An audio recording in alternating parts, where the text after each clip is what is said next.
የ2017 በጀት ዓመት የዘጠኝ ወራትን እቅድ አፈጻጸም ነው እንግዲህ የምንመለከተው። በዋና ዋና አመላካቾች ፕሬዘንቴሽኑ 6 ክፍል ይኖረዋል። ዓለም አቀፍ የኢኮኖሚ አዝማሚያን እንመለከታለን በተወሰነ ደረጃ። ከዛም ለኢትዮጵያ ምን እንደምታ ይኖረዋል የሚለውን በተወሰነ ደረጃ እናይና የማክሮ ኢኮኖሚና የሪፎርም አፈጻጸም ውጤቶች እና አዝማሚያዎች እንደምታውቁት ይሄ ዓመት ኦፍ ኮርስ ከዚህም ቀደም ያሉ ዓመታት በሪፎርም ማዕቀፍ ውስጥ ነው እቅዳችንን እየተገበርን ያለነውና በአጠቃላይ የሪፎርም አፈጻጸም እና የማክሮ ኢኮኖሚ ዋና ዋና አመላካቾች እና በዘርፎች ደግሞ ለማክሮ ኢኮኖሚ ዋና ዋና አመላካቾች ቀጥታ እንደምታ ያላቸውን እናያለን ማለት ነው። ከዛም የመሰረተ ልማትና የተመረጡ የመሰረተ ልማትና የፕሮጀክቶች አፈጻጸምን እናያለን። ማህበራዊ አካታችነትን እንደዚሁም አይበገሬ ኢኮኖሚ ሬዚሊያንት የሆነ ኢኮኖሚ ከመገንባት አኳያ እየተሰሩ ያሉ ስራዎችን እና አንዳንድ ውጤቶችን ወደ ኋላም ወደፊትም ሄደት ብለን እናያለን። በአምስተኛነት የሰላም የዲፕሎማሲና የትብብር ሁኔታ ምን ይመስላል ባለፉት 9 ወራት የሚለውን እናያለን። መጨረሻ ላይ ትኩረት የሚሹ ጉዳዮችን አነሳለሁ ማለት ነው። ክፍል 1 ዓለም አቀፍ የኢኮኖሚ አዝማሚያና በኢትዮጵያ ላይ የሚኖረውን አንደምታ ስንመለከት እንግዲህ 2025 ዓመቱ ሲጀምር ጃንዋሪ ላይ የወጣ ትንበያ እንደሚያሳየው የዓለም ኢኮኖሚ በ3.3 በመቶ እንደሚያድግ ነው። እንግዲህ ያደጉት ሀገራት ደግሞ ወደ 1.9 በመቶ እንደሚያድጉ ይጠበቃል። ይሄ ከአምናው በጣም ትንሽዬ ጭማሪ ነው ያለው። የዓለምንም አማካይ ስንመለከት ያደጉ ሀገራትን ደግሞ የተወሰኑ ሀገራትን ስንመለከት የአሜሪካ እድገት 2.7 በመቶ እንደሚሆን ይጠበቃል። አውሮፓን ስንመለከት 1 በመቶ እንደሚያድግ ይጠበቃል። የቻይና ስንመለከት እንደዚሁ የተወሰነ ከአምና ቅናሽ ይኖረዋል። ከሳራ በታች ያሉ ሀገራት ከአምና የተሻለ እድገት እንደሚያስመዘግቡ ይጠበቃል። 4.2 በመቶ እንደሚያድግ ይጠበቃል። የኢትዮጵያ አመቱን ስንጀምር ትንበያው 8.4 በመቶ እንደምናድግ ነው። ይሄ በጣም ኮንሰርቫቲቭ ነው። መሀል ላይ መልሰን ለመፈተሽ ጥረት አድርገናል። አንዳንድ አመላካቾች ኋላም እንደምናየው ይሄን ትንበያ ስናደርግ 8.4ን ታሳቢ ካደረግነው በላይ ውጤት እንዳስመዘገቡ ያሳያል። ለአሁን ግን ይዘን ያለነው 8.4 ነው ማለት ነው። ሌላኛው እንግዲህ ከዓለም አቀፍ አዝማሚያዎች የኛን የልማት እንቅስቃሴ እንደምታ ያላቸው ውስጥ አንዱ የዓለም አቀፍ ኢኮኖሚ ትብብር ነው። ከዚህ አኳያ በአጠቃላይ ከኮቪድ በፊትም ቢሆን የዓለም አቀፍ የኢኮኖሚ ትብብር ይሄ ኦፊሻል ዴቨሎፕመንት አሲስታንስ የምንለው በእጅጉ መቀዛቀዝ ያሳየበት ነው። በተለይ ከጥራት አኳያ ማለት ነው። ይሄ በገንዘብ ብቻ ያለን ሳይሆን ቴክኒካል ሰፖርትን የሰብአዊ ድጋፍን ጨምሮ የሚይዝ በመሆኑ በተለይ ልማት ላይ የሚያተኩረው የዓለም አቀፍ የልማት ትብብር እየተቀዛቀዘ የመጣ የነበረ መሆኑን ማየት ይቻላል። አገራት የልማት ትብብራቸውን የውጭ ጉዳይ ፖሊሲ ማስፈጸሚያ የማድረግ አዝማሚያዎችን ማየት እንችላለን። የተለያዩ ሀገራት አደረጃጀታቸውን ሁሉ መልሰው እየፈተሹ ነው ያሉትና ይሄ ለኢትዮጵያ ያለው እንደምታ በእርግጥም የጀመርናቸው ስራዎች እንዳሉ ሆነው በራስ አቅም ልማትን ማሳካት የሚለውን የበለጠ የሚያጎላ ለዚህ እውነትም አስፈላጊነት ትልቅ ማሳያ የሆነ ትሬንድ ነው ማለት ነው እና ይህን ይመስላል ዓለም አቀፍ የልማት ትብብር ትሬንድ። ሌላው የዓለም አቀፍ ንግድ ሁኔታ ነው። በአጠቃላይ የንግድ እንቅስቃሴ 2025 ላይ ጥቅምት አካባቢ የነበረው ትንበያ 3.3 በመቶ ያድጋል ነበረ። አሁን በቅርብ የነበረው የንግድ ጦርነት የታሪፍ ጦርነትን በመከተል የዓለም የንግድ ድርጅት የዓለም ንግድ ከ3.3 ወደ 3 በመቶ እንደሚቀዛቀዝ ያመላክታል። በቀጣይ የሚኖረው የታሪፍ ሁኔታ፣ የንግድ ጦርነት ሁኔታ፣ የተገማችነት ሁኔታ አጠቃላይ የንግድ እንቅስቃሴን ቁጥሮች አሁን ባየነው መጠን ላይቀጥሉ እንደሚችሉ አመላካች ነው ማለት ነው።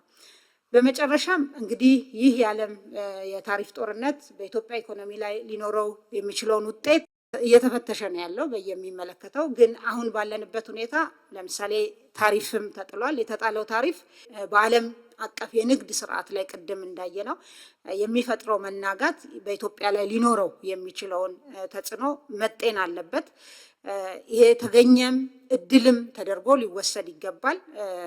ለምሳሌ ከተጣለው ታሪፍ ውስጥ ከኛ በጣም እጅግ የበለጠ ግን የኛ አይነት ሸቀጦችን የሚያቀርቡ አገራት የተጣለባቸው ተወዳዳሪነታቸው የተጎዳ በመሆኑ ያን እድል ለመጠቀም ስራ መስራት ያስፈልጋል። አንደኛው የተፈጠረውን የገበያ ሁኔታ ጥቅም ላይ ለማዋል ያለንን ምርትና ምርታማነት በመጨመር ባሉት ፋብሪካዎች ያን ገበያ እድል መጠቀም ነው። ሌላኛው ይሄን የታሪፍ ጦርነት ጋር ተያይዞ የሚመጣውን ተጽዕኖ ለመቻል ማለት ነው ወደ ተለያዩ ሀገራት ኢንቨስትመንታቸውን የሚያንቀሳቅሱ ኢንቨስተሮች ቢኖሩ ይህን እድል ለመጠቀም ጥንቃቄ የተሞላበት እንቅስቃሴ ማድረግና ይህን እድል መጠቀምም ሌላው የሚታይ ነገር ነው ማለት ነው።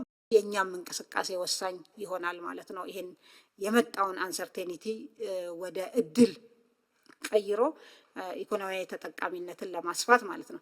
እንግዲህ በአጠቃላይ የዓለም አቀፍ የኢኮኖሚ ሁኔታ አዝማሚያ ይሄን ይመስላል። በክፍል 2 የማክሮ ኢኮኖሚ እና የሪፎርም አፈጻጸም ውጤቶችን እናያለን። ለማስታወስ አክል እንደምታስታውሱት 2016 በጀት ዓመትን ስንጀምር ያስቀመጥነውን የ10 ዓመት እቅድ ያስቀመጥናቸውን ግቦች ማሳካት እንድንችል ተከታታይ የሆኑ ሪፎርሞችን ማድረግ አስፈላጊ በመሆኑ የመጀመሪያውን ምዕራፍ የኢኮኖሚ ሪፎርም ስናጠናቀቅ ሁለተኛውን ምዕራፍ ሀገር በቀል የኢኮኖሚ ሪፎርም አዘጋጅተን ወደ ትግበራ ገብተናል። 4 ምሰሶች እንደነበሩት ለማስታወስ ነው። የመጀመሪያው የማክሮ ኢኮኖሚ መረጋጋትን ማረጋገጥ ነው። ሁለተኛው የዘርፎችን የማምረት አቅም ምርታማነትና ተወዳዳሪነት ማሳደግ ነው። የኢንቨስትመንትና የንግድ ከባቢን ማሻሻል ሌላኛው ምሰሶ ነበረ፣ የአገር በቀል ኢኮኖሚ ማሻሻያ። አራተኛው ደግሞ እነዚህ ሁሉ የኢኮኖሚ ማሻሻያዎች ውጤታማ የሚሆኑት ወይም ውጤታማ እንዳይሆኑ የሚገድባቸው ነገር የመንግስት የመፈጸም አቅም ነው። በዚህም ምክንያት በዚህ የኢኮኖሚ ሪፎርም ውስጥ የመንግስት የመፈጸም አቅም ማጎልበት በተለይ አሁን በስፋት የጀመርነውን የመንግስት ሴክተር ሪፎርም፣ ፐብሊክ ሴክተር ሪፎርም፣ የሲቪል ሰርቪስ ሪፎርም ማለት ነው እንደ ወሳኝ ፒላር ድሮ አስቻይ ብለን የምንለውን ግን ይሄ ወሳኝ ፒላር ነው፣ በዚህ ሌቭል ተይዞ መሰራት አለበት በማለት ወደ ስራ ገብተናል። አሁን የማቀርብላችሁን የእቅድ አፈጻጸም በእነዚህ ፒላሮች አኳያ እቃኛቸዋለሁ ማለት ነው። መጀመሪያ የተረጋጋ ማክሮ ኢኮኖሚ የሚለውንና ምርታማነትና ተወዳዳሪነት የሚለውን ሁለቱን ፒላር አንድ ላይ አያይዤ ሪፖርቱን አቀርባለሁኝ። ከእድገት አኳያ ይሄ ከዚህ ቀደምም አመቱን ስንጀምር የተነጋገርነው ነው። እንደምታስታውሱት 8.4 በመቶ የኢትዮጵያ ኢኮኖሚ እንደሚያድግ፣ በዚህም በተለይ ማኒፋክቸሪንግ ዘርፍ እድገት ከሎቤዝ እየተነሳ ያለ እንደመሆኑ እድገቱን የሚመራ መሆኑን ያሳያል። ኢንዱስትሪ በአጠቃላይ 12.8 በመቶ ያድጋል። ማኒፋክቸሪንግ ግን በ12 በመቶ ያድጋል። ሌሎቹም ዘርፎች ግን ሮበስት የሆነ በጣም ጠንካራ ፖዘቲቭ የኢኮኖሚ እድገት እንደሚያስመዘግቡ ነው እንግዲህ የመጀመሪያው ግመታ ያሳየው። ከዚህ አኳያ ወሳኝ አመላካች በማክሮ ኢኮኖሚው የሪፎርምም ውጤት ተደርጎ የሚወሰደው የቁጠባና ኢንቨስትመንት ሁኔታ ነው። በሀገር ውስጥ ቁጠባና ኢንቨስትመንትን ስንመለከት ከጂዲፒ ያላቸው ድርሻ በጣም ከ2015 ዓመት በጀት ዓመት በፊት በነበሩ ዓመታት በከፍተኛ ሁኔታ መቀዛቀዝ መቀነስ ነበረ የሚያሳየው እንቅስቃሴው። ከዛ በኋላ ከ2015 ጀምሮ ለምሳሌ 16ና 17ን ብቻ ብንመለከት እንኳን ኢንቨስትመንት ከጂዲፒ 16 ላይ 20 በመቶ ነበረ። የጂዲፒያችን በ2017 ግን የጂዲፒያችን 23.2 በመቶ እንደሚሆን ኢንቨስትመንት ተሻሽሎ ማለት ነው አሁን ያሉት አፈጻጸሞች ያመላክታሉ። ቁጠባ ሌላው እንግዲህ ኢንቨስትመንት የሚመነጨው ከቁጠባ ስለሆነ ቁጠባ ከጂዲፒያችን ሲታይ የተሻለ አፈጻጸምን ነው የምናየው። በ2017 2016 ላይ 14.3 በመቶ ነበር። 2017 ላይ ወደ 19.4 እንደሚሆን ያሳያል ማለት ነው። ሌላው እንግዲህ ለእድገታችን ወሳኝ ሚና የሚጫወተው የፌዴራል መንግስት ገቢ ነው። በክቡር ጠቅላይ ሚኒስትር የተቋቋመ የገቢ እና የገቢ ጋር የተገናኘ ሪፎርም ስራዎች የሚያስተባብር ግብረ ኃይል አለ። ያ ግብረ ኃይል በየሳምንቱ እየተገናኘ የታክስ ፖሊሲን ብቻ ሳይሆን የታክስ አድሚኒስትሬሽን፣ የታክስ አስተዳደር ስራዎች ማሻሻያዎችን፣ ዲጂታይዜሽንን፣ ታክስ መክፈልን ቀላል ማድረግ፣ የታክስ ጋር የተገናኙ ብልሹ አሰራሮችን መፍታት የሚያስችሉ ስራዎች በርካታ የፖሊሲ ማሻሻያ ስራዎች ተሰርተዋል። የታክስ አስተዳደር ከአደረጃጀት ጀምሮ ስራዎች ተሰርተዋል። በቀጣይም ጠንክረው የሚቀጥሉ ይሆናል ማለት ነው። ከዚህ ቀደም እንግዲህ ፕሮባብሊ ከቅርብ ዓመታት በፊት ብንመለከት ይሄ ያልነበረ የፊስካል ዲሴንትራላይዜሽን ከዚህ ከፌዴራሊዝም ጋር ተያይዞ አንዱ ቻሌንጅ የነበረው ፊስካል ዲሴንትራላይዜሽን በጣም ኢሹ ነበረ። ከቅርብ ጊዜ ወዲህ ይሄንን በማሻሻል የክልሎችን ገቢ በጣም በከፍተኛ ሁኔታ ያሻሻለ የፊስካል አቅም ያሻሻለ የጋራ ገቢ ስራ ሲሰራ ቆይቷል። ይሄ የክልሎችን ገቢ በማሻሻል ለማህበራዊና ኢኮኖሚያዊ ልማት የሚያውሉትን ሀብት ከመጨመር አኳያ ትልቅ ሚና የሚጫወት ነው። ሌላኛው እንግዲህ የማክሮ አመላካች የመንግስት ወጪ ነው። የመንግስት ወጪን ስንመለከት ከሪፎርሙ ጋር ተያይዞ ከፍተኛ ድጎማ ተደርጓል። እነዚህን ድጎማዎች ኋላ መጣባቸዋለሁ፣ ግን ወደ 200 በዚህ 9 ወር 211 ቢሊዮን ብር ድጎማ ተደርጓል ማለት ነው። አመቱ ሲጠናቀቅ ከ400 ቢሊዮን ብር በላይ ድጎማ የሚደረግ ይሆናል። ሌላው የሪፎርም ውጤት የሆነና ወሳኝ የማክሮ ኢኮኖሚ ጤንነት አመላካች የብድር ሁኔታ ነው። የዕዳ ሁኔታ ከጂዲፒያችን ከኢኮኖሚያችን አኳያ እንደምታውቁት ይሄ የአገር በቀል ኢኮኖሚ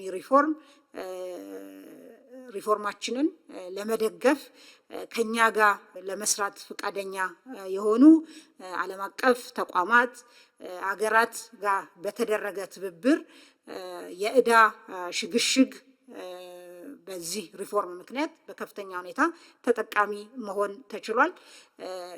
የዕዳ ሽግሽጉ መጨረሻ ውሳኔውንም ከማግኘቱ በፊት እንደምታስታውሱት የ1.4 ቢሊዮን ብር የጊዜያዊ የዕዳ ክፍያ ማቆም ወይም ስታንድ ስቲል ማግኘት መቻሉ ኢኮኖሚውን እንግዲህ ያለንን ገንዘብ ለልማት እንድናውል ከማድረጉ በተጨማሪ ያለውን ጫና ከመቀነስ አኳያ ትልቅ ሚና ተጫውቷል። ይሄ ሪፎርም የ3.5 ቢሊዮን ዕዳ ሽግሽግ አብሮ ይዞ የመጣ ነው። ከዚህ ውስጥ ለምሳሌ ድርድሩ ሲደረግ ቆይቶ የኦፊሻል ክሬዲተርስ ኮሚቴ ንግግር በየጊዜው ሲደረግ እንደነበረ በጂ20 ማዕቀፍ እናውቃለን።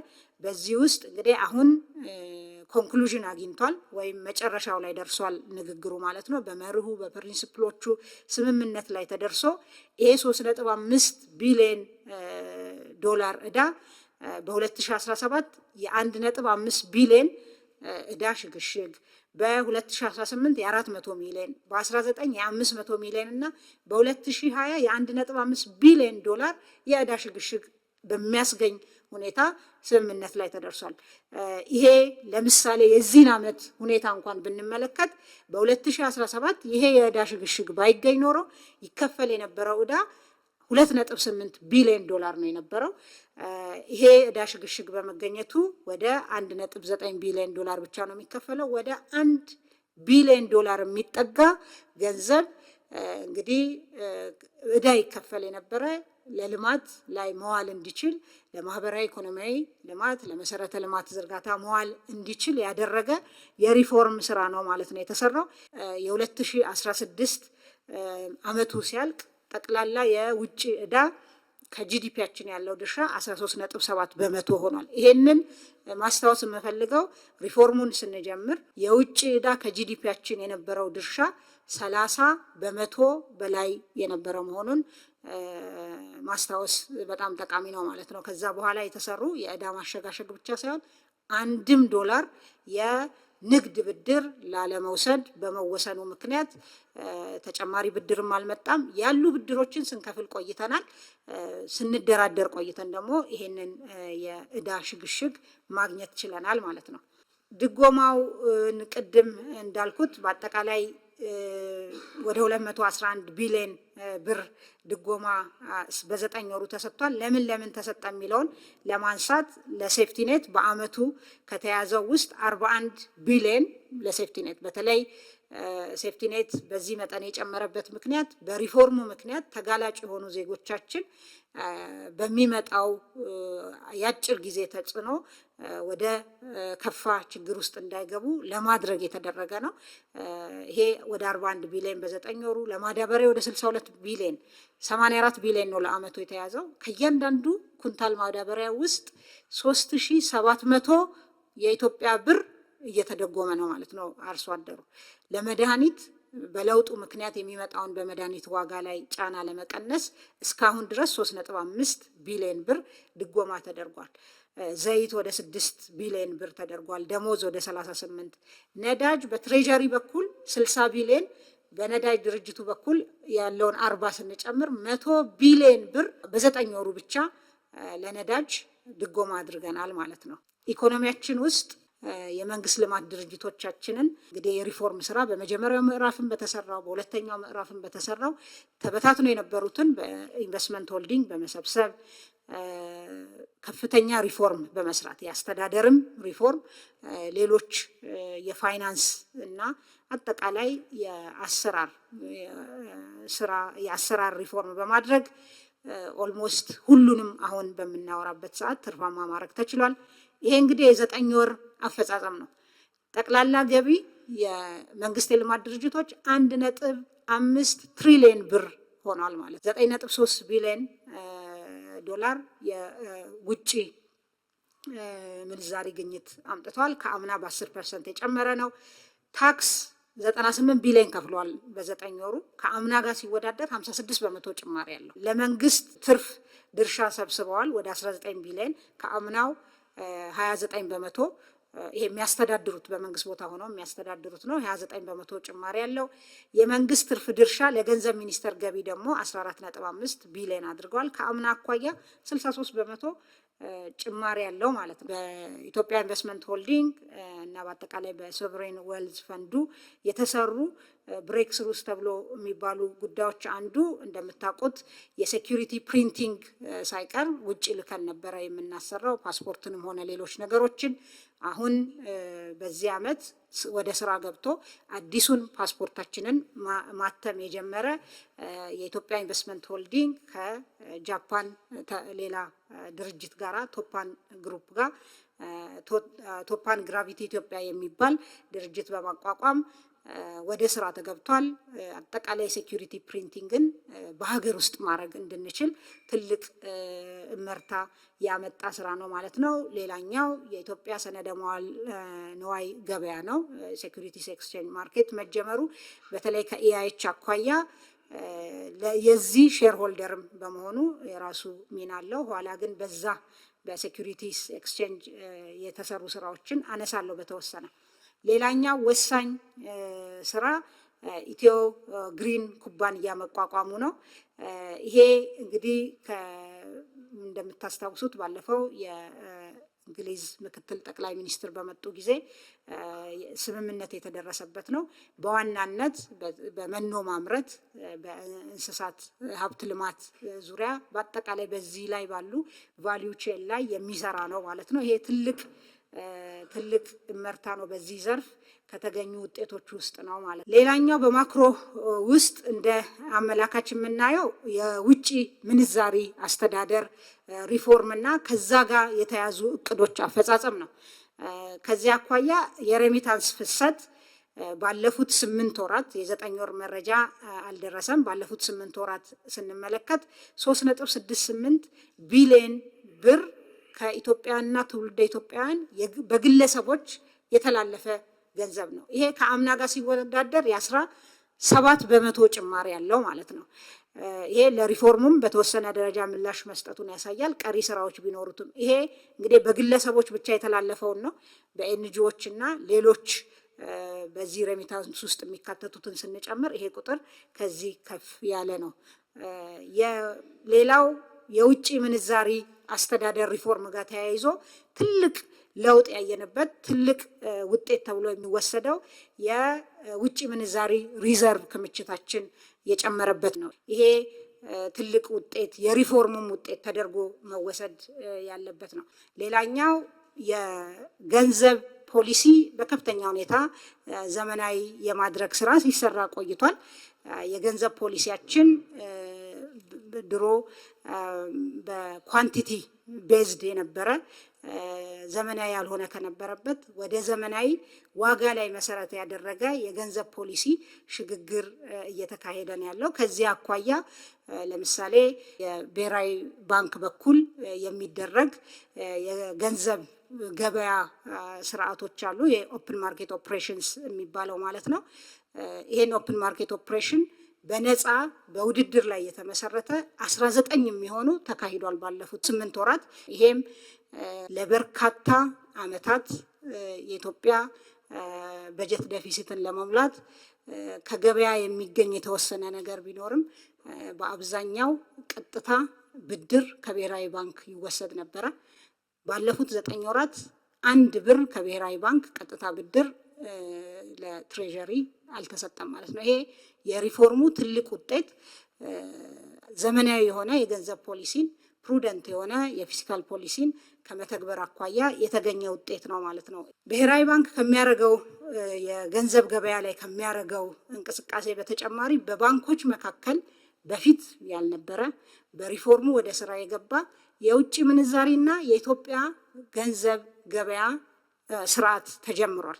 ይህንን ግብይት ፋሲሊቴት ያደረገው ያሳለጠው የኢትዮጵያ ሴኩሪቲስ ኤክስቼንጅ ነው። በአጠቃላይ ከሪፎርሙ አኳያ የገንዘብ ፖሊሲ ሪፎርማችንም ውጤታማ መሆኑን የሚያሳይ ነው። በቀጣይ የምገባው የኤክስፖርት አፈጻጸም ላይ ነው። ኤክስፖርት እንግዲህ በእቅድ የያዝናቸው ነገሮች ነበሩ። በ10 ዓመትም በ3 ዓመት እቅዳችንም ከዛም በአመት በሚመነዘሩ እቅዶች የተያዘ ግብ ነበር። ግን ለሪፎርሙ ምላሽ በተለይ ኢኮኖሚያችን የሰጠ ለመሆኑ ትልቅ ማሳያ የሆነ አፈጻጸም ነው ባለፉት 9 ወራት የነበረው። የኢትዮጵያ ኤክስፖርት እንደምታውቁት ከ3 ቢሊዮን ለማለፍ በጣም ሳይችል ለዘመናት የቆየ የነበረ ነው። እንግዲህ ባለፉት አመታት በተሰሩ የሪፎርም ስራዎች በተለይ ደግሞ በዚህ አመት በዋናነት የተሟላ ማክሮ ኢኮኖሚ ማሻሻያ ኤክስፖርት በ9 ወሩ የሸቀጦች ኤክስፖርት 5.3 ቢሊዮን ዶላር ማስመዝገብ ተችሏል። ይሄ ከአምና ጋር ሲወዳደር በ108 በመቶ ይበልጣል ማለት ነው። ከባለፈው ተመሳሳይ ወቅት ጋራ ሲነጻጸር ሁሉም ጭማሪ ያሳያሉ። ግብርና በ34 በመቶ ተጨማሪ አለው። ማኒፋክቸሪንግ በ18 በመቶ፣ ማዕድን በከፍተኛ ሁኔታ ከአምናው ፈጽሟል ማለት ነው። ኤሌክትሪክም እንደዚሁ 188 በመቶ ተጨማሪ ያሳያል። ጥራጥሬና ቅባት እህሎች አካባቢ የተወሰነ ቅናሽ ያሳያል። በተለይ የ8ኛ ወር ላይ ያሉ አንዳንድ ቻሌንጆች አሉ። ግን ይሄም በቀጣይ የዓለም ዋጋ የተሻለ ከመሆኑ ጋር ምርትም ስንመለከት እነዚህ ምርቶች የተሻለ ምርት አላቸው። በተለይ በክልሎች ያለ የሰላም ሁኔታ የራሱ እንደምታ አለው። በቅባት እህሎች በጥራጥሬ ላይ ያ እየተስተካከለ ሲመጣ ይሄም በአመቱ የተያዘለትን እቅድ የሚያሳካ ይሆናል። በእርግጥ የኮንትሮባንድ ቻሌንጅም እንደዚሁ ተያይዞ ይነሳል ከነዚህ ምርቶች ጋር። ሌሎችም እዚህ ያላመጣኋቸው ሸቀጦች አሉ። የኤክስፖርት ሸቀጦች እንደዚሁ ተግዳሮት የሚያጋጥማቸው በአጠቃላይ ከንግድ ስርዓቱ ጋር ተያይዞ ማለት ነው። ሌላኛው ዋና የማክሮ ኢኮኖሚው አፈጻጸም አመላካች የውጭ ቀጥተኛ ኢንቨስትመንት አፈጻጸም ነው። የውጭ ቀጥተኛ ኢንቨስትመንት የ8 ወራት መረጃ ነው እዚህ ያለን። የእቅዳችንን 77 በመቶ ፈጽመናል። በ8 ወራት ወደ 2.5 ቢሊዮን ዶላር ኢንቨስትመንት ስበናል። በዚህ ውስጥ የተሰጠ ፍቃድ አለ። እንግዲህ ወደ 63 ፍቃዶች ተሰጥተዋል ባለፉት 8 ወራት። በዘርፍ ስንመለከተው በግብርና 10፣ በማኒፋክቸሪንግ 207፣ በአገልግሎት ዘርፍ ደግሞ 146 ፍቃዶች ሰጥተናል። በባለቤትነት ስናየው 143 የውጭ ፍቃድ ሰጥተናል ለውጭ ኢንቨስተሮች። በጥምረት ወደ 44 የሚሆኑ የሀገር ውስጥና የውጭ ባለሀብቶች ጥምረት፣ የሀገር ውስጥ ደግሞ ወደ 33 የሚሆኑ አዳዲስ ፍቃዶች ወጥተዋል። ወደ ማምረትና አገልግሎት መስጠት የተሸጋገሩ ኢንቨስትመንቶች አሉ። እቅዳችን 161 ኢንቨስትመንቶች በስራ ላይ የነበሩ ወደ ማምረትና አገልግሎት መስጠት ይሸጋገራሉ የሚል ነበር። 141 የሚሆኑት ተሸጋግረዋል ማለት ነው። ሌላው የማክሮ ኢኮኖሚ አፈጻጸም አመላካች ኢምፖርት ነው። ኢምፖርትን ስንመለከት ባለፉት 8 ወራት ለኢምፖርት 11.9 ቢሊዮን ዶላር ከፍለናል። ከአምናው የ1.2 በመቶ ጭማሪ ያለው። ኢምፖርት ግርድፉ ቁጥሩ ሳይሆን ምን ኢምፖርት አደረግን የሚለው የበለጠ ለኢኮኖሚያችን ያለውን እንደምታ ያሳያል። እንደምታስታውሱት ከዚህ ቀደም በነበሩ ዓመታት በተለይ ከኮቪድ በኋላ የዓለም የምግብ ዋጋ እና የሸቀጦች ዋጋ በከፍተኛ ሁኔታ በጨመረ ጊዜ መድኃኒትንም ጨምሮ ማለት ነው አብዛኛውን የኢምፖርት ለምንመድበውን ዶላራችን የሚሄደው የነበረው ለፍጆታ እቃዎች ነው የነበረው። ባለፉት 8 ወራት የካፒታል እቃዎች ኢምፖርት በከፍተኛ ሁኔታ ጨምሯል፣ በ15 በመቶ። ለግብርና የመጣ የካፒታል እቃ ይሄ ማለት ለሜካናይዜሽን የሚያገለግል ማለት ነው በ52 በመቶ ጨምሯል። ለኢንዱስትሪ የመጣ ካፒታል እቃ በ24 በመቶ ጨምሯል፣ ከአምና ተመሳሳይ ወቅት ጋር ስናወዳድረው ማለት ነው። ጥሬ እቃም እንደዚሁ በተወሰነ ደረጃ ጨምሯል። የጥሬ እቃና በከፊል የተሰናዱ እንግዲህ የፖሊሲ ፕራዮሪቲያችን እየቀነሱ መሄድ አለባቸው። በሀገር ውስጥ እነዚህን መተካት አለብን።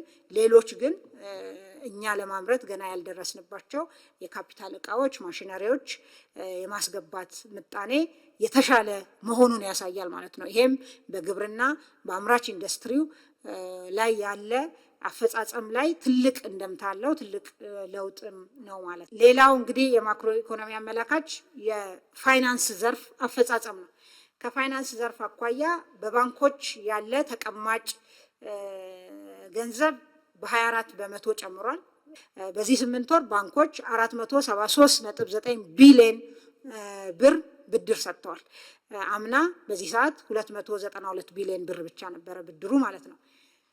ይሄ ብድር ደግሞ የት ነው የሄደው ብለን በተበዳሪ አይነት ስንመለከት የግሉ ዘርፍ 76 በመቶውን ብድር ወስዷል ከዚህ ውስጥ ማለት ነው።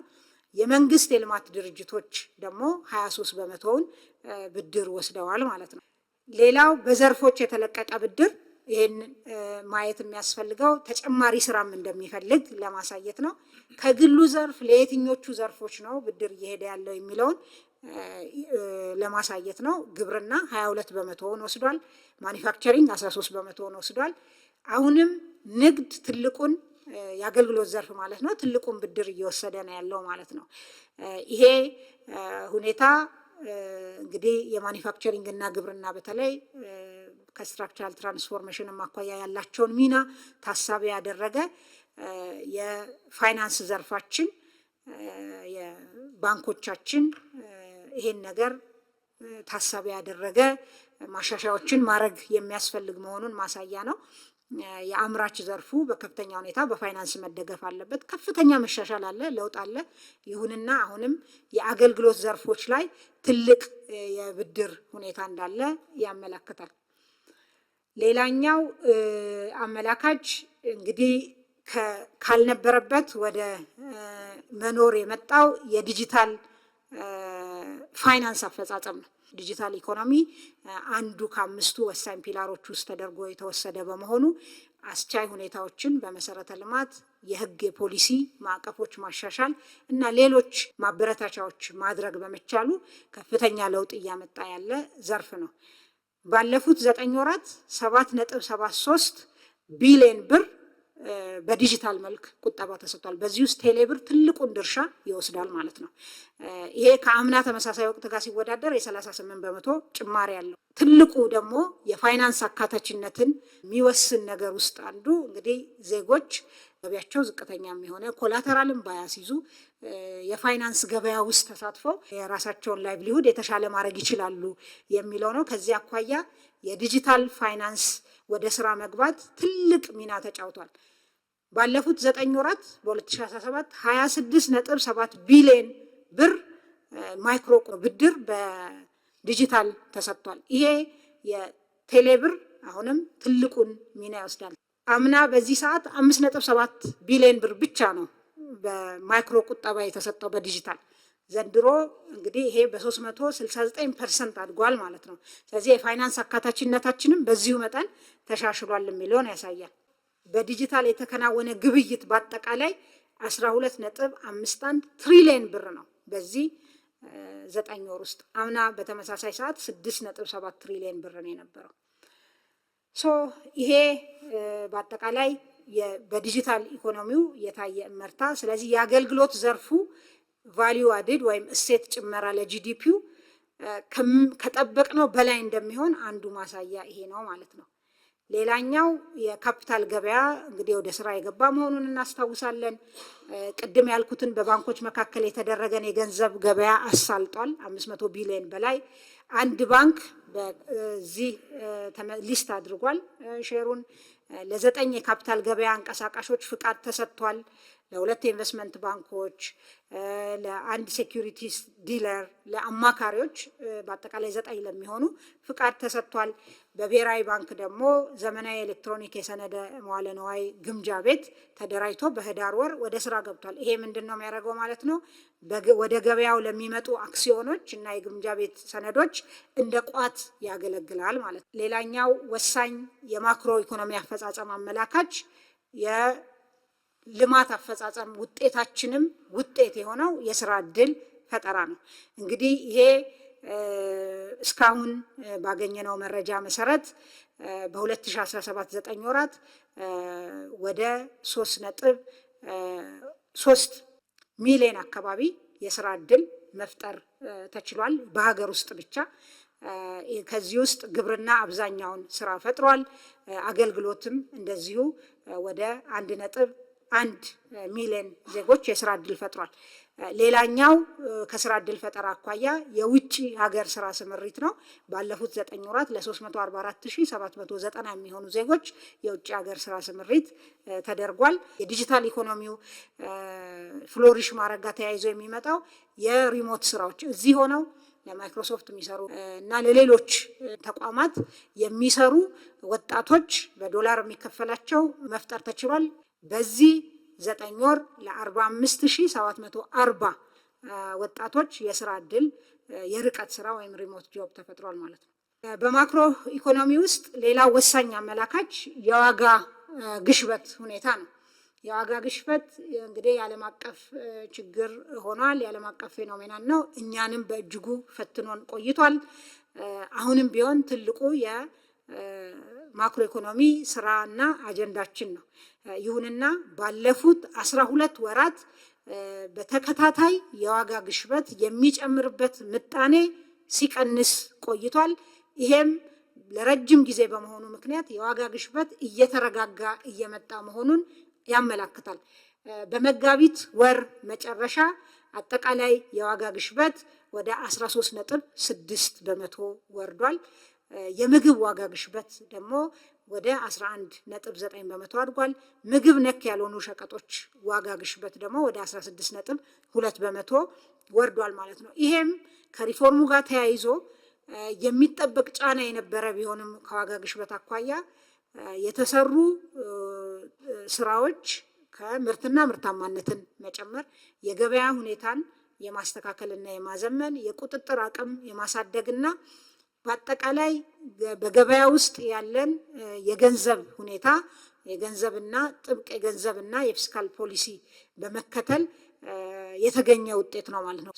በዋና ዋና የማክሮ ኢኮኖሚ አመላካች በምንላቸው ያየነው እንዳለ ሆኖ በዘርፎች በተለይ በተመረጡት እነዚህ 5 የእድገት ምንጮች ከአምና አኳያ ወሳኝ አመላካቾቻቸው ምን ይመስላሉ የሚለውን ብንመለከት ግብርና ዘንድሮ እንዲያድግ የምንጠብቅበት መጠን አለ።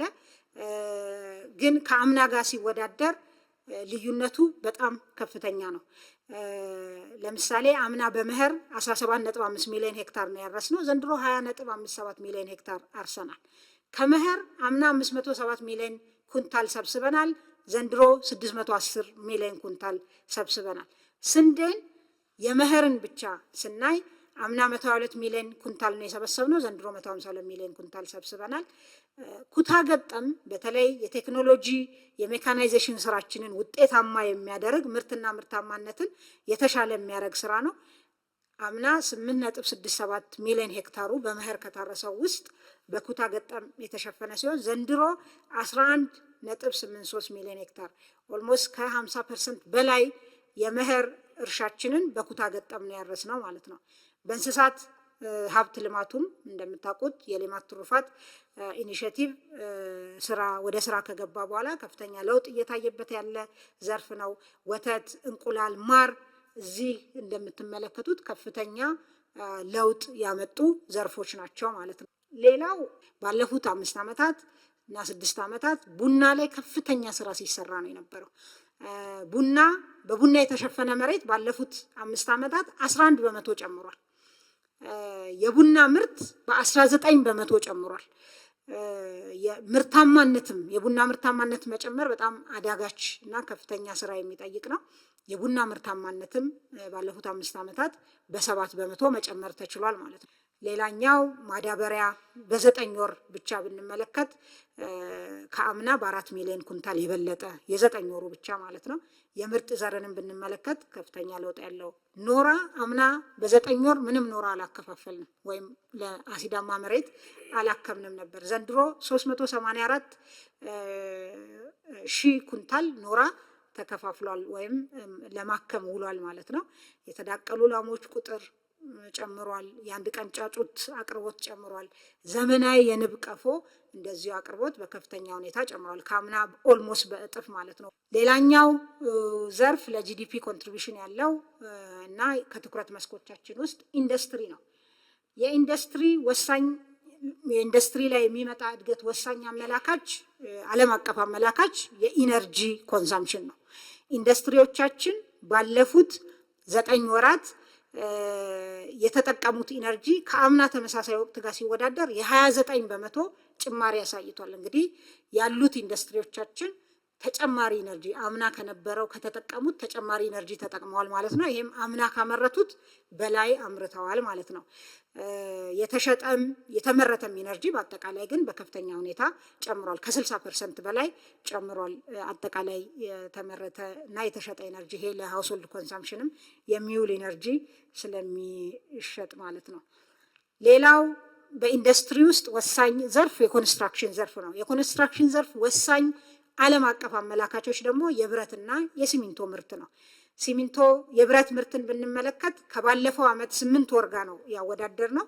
ስናወዳደር የ25 በመቶ ብልጫ አለው። ሲሚንቶ ከአምና ተመሳሳይ ወቅት ጋር ሲወዳደር የ11 በመቶ ጭማሪ አለው ማለት ነው። ሲሚንቶን በጣም ቻሌንጅድ የነበረ ዘርፍ ነው። ወደ ኢንዱስትሪ ዘርፍ ወደ ማኒፋክቸሪንግ በተወሰነ ዲፕ ዳይቭ ማድረግ እፈልጋለሁ። የማኒፋክቸሪንግ ኢንዱስትሪ በክቡር ጠቅላይ ሚኒስትር የተቋቋመ የኢንዱስትሪ ካውንስል ከፍተኛ የሆነ ድጋፍ ሲያደርግ ቆይቷል ለአምራች ኢንዱስትሪው ዘርፍ። ከዚህ አኳያ በግብአት፣ በአቅም ግንባታ፣ በመሰረተ ልማት፣ በፋይናንስ እና በታክስ፣ በጉምሩክ፣ በሎጂስቲክ፣ በትሬድ ፋሲሊቴሽን ከፍተኛ ድጋፎች ሲደረጉ ነበር። በኢነርጂ ለምሳሌ ለ50 ኢንዱስትሪዎች ያለባቸው ይሄ ተቆጥሮ በስም ያሉ ኢንዱስትሪዎች ናቸው ያለባቸው የኃይል አቅርቦት ችግር ተፈቷል። ከዛ በተጨማሪ ሌሎች የግብአት ለአግሮ ኢንዱስትሪዎች እና ለሌሎች ኢንዱስትሪዎች የግብአት አቅርቦት የተሻለ እንዲሆን ተደርጓል። ከጉምሩክ አንጻር ለብቻቸው ለአምራች ኢንዱስትሪ አንድ መስኮት አገልግሎት ለመስጠት ስራ ተሰርቷል። ይሄም በጣም ከፍተኛ ለውጥ አምጥቷል። አምራች ኢንዱስትሪዎች ባመጡት ዋጋ ዲክሌር እንዲያደርጉ እና ፕሮሰስ እንዲያደርጉ እድል ተሰጥቷቸዋል። የቦንድድ ዌርሃውስ ደግሞ ተጠቃሚ እንዲሆኑ ተደርጓል ማለት ነው። ይሄ የወርኪንግ ካፒታል ጫናቸውን የሚቀንስ በዛ ላይም የግብአት አቅርቦትን በከፍተኛ ሁኔታ የሚያሻሽል ነው ማለት ነው። በአቅም ግንባታ ስልጠናዎች በመስጠት የታክስ እፎይታዎችን የታክስ ማሻሻያዎችን በማድረግ እንደዚሁ ከፍተኛ ስራ ተሰርቷል። በዚህ ውስጥ ምን ውጤት ተገኘ? ባለፉት 9 ወራት በማኒፋክቸሪንግ ካውንስሉ በተደረጉ ድጋፎች እና በአጠቃላይ በዘርፉ በተሰራው ስራ 6 ኢንዱስትሪዎች የጨርቃጨርቅ ኢንዱስትሪዎች የካፓሲቲ ዩቲላይዜሽናቸው ወይም የማምረት አቅም አጠቃቀማቸው በ11 በመቶ አድጓል። ወደ 7 የሚሆኑ የቆዳና የቆዳ ውጤቶች ኢንዱስትሪዎች አሁንም በ11.7 በመቶ የማምረት አቅም አጠቃቀማቸው አድጓል። የምግብና መጠጥ ፋብሪካዎች ደግሞ ወደ 10 የሚሆኑ በ10 በመቶ የካፓሲቲ ዩቲላይዜሽናቸው ጨምሯል። ሌላኛው ኤክስፖርት አቁሞ የነበሩ ፋብሪካዎች ነበሩ። ይሄ ካውንስል ባደረገው ድጋፍ 24 አምራች ኢንዱስትሪዎች ኤክስፖርት ማድረግ ጀምሮ በዚህ 9 ወር 14.3 ሚሊዮን ዶላር አስገኝተዋል ማለት ነው። ኢንዱስትሪ ፓርኮች ውስጥ ያለ እንቅስቃሴን እንዲሁ ለማየት ለምሳሌ ሶላር ፓኔል ሶላር ሴሎችን ከሶፊስቲኬሽን አኳያ እናምርት ከነበረው በአብዛኛው ጨርቃጨርቅ የቆዳ ምርት ከነበረው ወደ ቴክኖሎጂ የተደገፉ ምርቶች ለመሸጋገር ትልቅ መንገድ መጀመሩን የሚያሳይ ወደ 120 ሚሊዮን ዶላር ኢንቨስትመንት በማድረግ በዚህ በሚቀጥለው ሳምንት ለኤክስፖርት የተዘጋጀ ምርት ያመረተ ስራ ተሰርቷል። ይሄ እንግዲህ ከገባ በጣም አጭር ጊዜ ነው። በዚሁ አመት ነው የገባ ወደ ኢንዱስትሪ ፓርክ፣ ግን ማምረት ጀምሮ ኤክስፖርት ለማድረግ ዝግጅት ጨርሷል ማለት ነው። ሌላው በስራ ላይ በኮንስትራክሽን ላይ ያለው የኢትዮጵያ አየር መንገድና ናሽናል ኢንቨስትመንት ግሩፕ አንድ ላይ በመሆን የአውሮፕላን አካላት በማምረት ለዓለም አቀፍ አየር መንገዶች ለማቅረብ ስራ ለመስራት ነው። ይሄ እንግዲህ በኢንዱስትሪ ፓርክ ውስጥ ቂሊንጦ ነው። ቂሊንጦ ኢንዱስትሪ ፓርክ ውስጥ ነው ያለው። ኦልሬዲ ኮንስትራክሽን ላይ ነው ያሉት ማለት ነው። ሌላው ተሽከርካሪ የሚያመርቱ እንደዚሁ በዚህ 9 ወር የኤሌክትሪክም የነዳጅም የሚያመርቱ ወደ ስራ ገብተዋል። በጣም በግብርናው አዲስ ቴክኖሎጂ አርቲፊሻል ኢንተለጀንስ በመጠቀም ይሄም ቂሊንጦ ኢንዱስትሪ ፓርክ ውስጥ ያለ ነው። በቨርቲካል ፋርሚንግ እንጆሪ እያመረተ ለውጭ ገበያ ለሀገር ውስጥና ለውጭ ገበያ የሚያቀርብ ድርጅት ነው። በአጠቃላይ ባለፉት 9 ወራት 17 አዳዲስ ኢንቨስተሮች 17 ሼዶችን ይዘዋል። 55 የሚሆኑ አዲስ የገቡ ባለሀብቶች አሉ። በክቡር ጠቅላይ ሚኒስትር በተሰጠ አቅጣጫ የኢንዱስትሪ ፓርኮች ውስጥ የሀገር ውስጥ ባለሀብቶች ገብተው እንዲሰሩ አቅጣጫ በመቀመጡ ምክንያት አሁን በዚህ ዓመት ብቻ 41 የሚሆኑ የሀገር ውስጥ ባለሀብቶች ወደ ኢንዱስትሪ ፓርክ ገብተዋል ማለት ነው። 11 ደግሞ የውጭ ባለሀብቶች ናቸው ከ55ቱ ማለት ነው። ሌላኛው የኢምፖርት ሰብስቲቱሽን ወሳኝ ግባችን ነው። እንደምናውቀው ከውጭ የሚመጡ እቃዎችን የመተካት ባለፉት 9 ወራት ወደ 3 ቢሊዮን የሚጠጋ ምርቶች በሀገር ውስጥ ተተክቷል። ለምሳሌ ምግብና መጠጥ አምና ከገባው በ40 በመቶ የቀነሰ ነው የገባው ዘንድሮ። ሜዲካል ጎዝን ብንመለከት በ69 በመቶ የቀነሰ ነው የገባው። ጂንስ ልብስ ወደ 8 በመቶ ከአምናው የቀነሰ ነው የገባው። ስለዚህ ይሄ ስራ ተጠናክሮ መቀጠል አለበት። በሌሎቹም ምርቶች ከንግድ አኳያ ለምሳሌ ኤክስፖርት ያደረግናቸውን ምርቶች በቶን ስንመለከት ከአምናው ጭማሪ ያለው ነው ያደረገው ማለት ነው። ኤክስፖርት ወደ 743,000 ቶን በላይ አድርገናል። አምና 663,000 ቶን ነው ኤክስፖርት ያደረግነው። ይሄ ንግድ በማገለባበጥ የሚጨመርን እሴት የሚያሳይ ነው።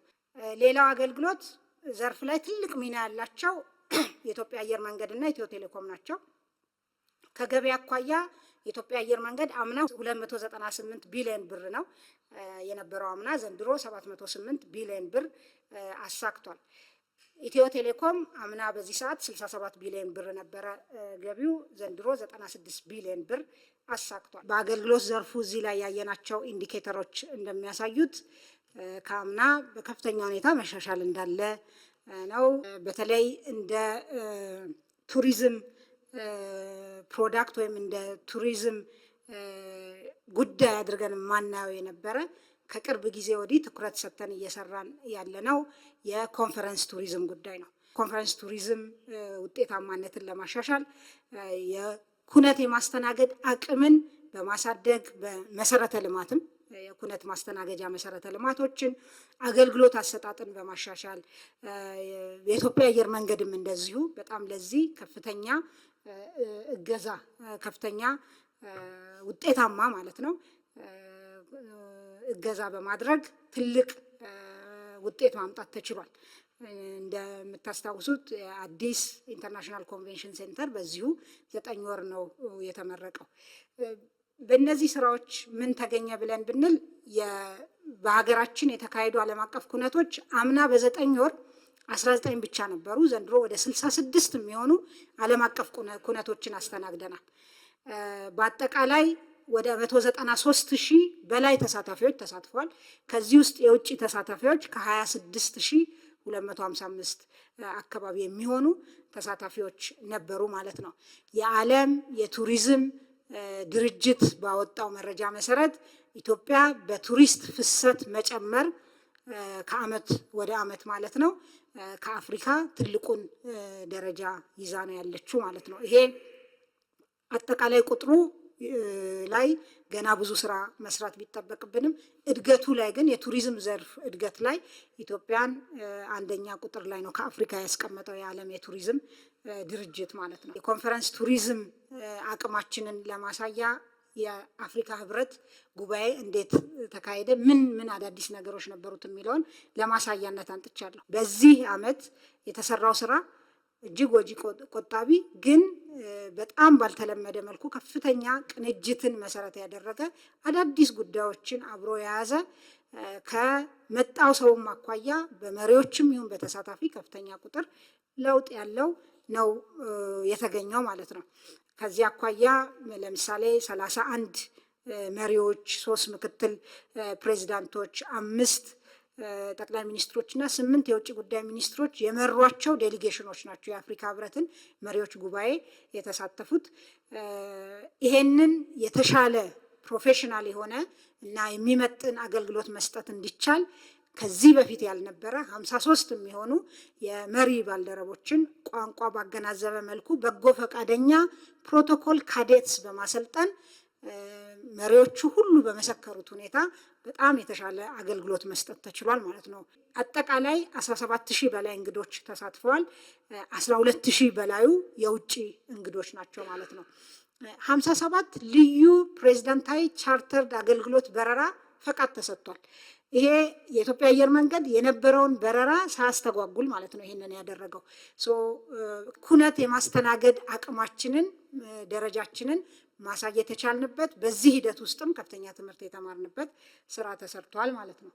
ሌላኛው እንግዲህ የአገልግሎት ዘርፍ ላይ የዲጂታል ኢኮኖሚው ወሳኝ አመላካቾችን እንመልከት። ዲጂታል ኢኮኖሚው ፍሎሪሽ እንዲያደርግ ኢኮሲስተሙ ላይ መስራት ያስፈልግ በመሆኑ በመሰረተ ልማት ከፍተኛ ስራ እየተሰራ ነው። በኢትዮጵያ በመንግስት ልማት ድርጅቶች በኩል በኢትዮ ቴሌኮምም በሌላኛው ኦፕሬተር በኩልም የመሰረተ ልማት ኢንቨስትመንቶች እየተደረጉ ነው። በእነሱ ብቻ ሳይሆን ሌሎች አርቲፊሻል ኢንተለጀንስን ጨምሮ ሌሎች የመንግስት ተቋማት አስፈላጊ የሆነ የዲጂታል ኢኮኖሚ አሳላጭ መሰረተ ልማቶች ላይ ኢንቨስት እያደረጉ፣ ዲጂታል ኢኮኖሚው ደግሞ የበለጠ እንዲሳለጥ የሰው ኃይል አስፈላጊ ነው፣ የሰው ሀብት ልማት ማለት ነው። ከዚህ አኳያ የ5 ሚሊዮን ኮደርስ ኢኒሼቲቭ የምናውቀው ነው።